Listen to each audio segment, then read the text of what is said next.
Sou Maurício Ferreira, um apaixonado por vinhos.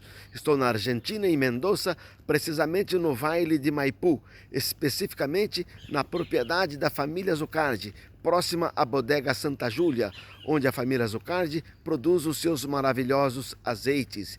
Aqui, hoje, um dia especial, pois a chuva cai e aqui que tem um clima praticamente deserto, aqui a chuva é uma bênção para toda a natureza. Até os passarinhos voltaram a cantar.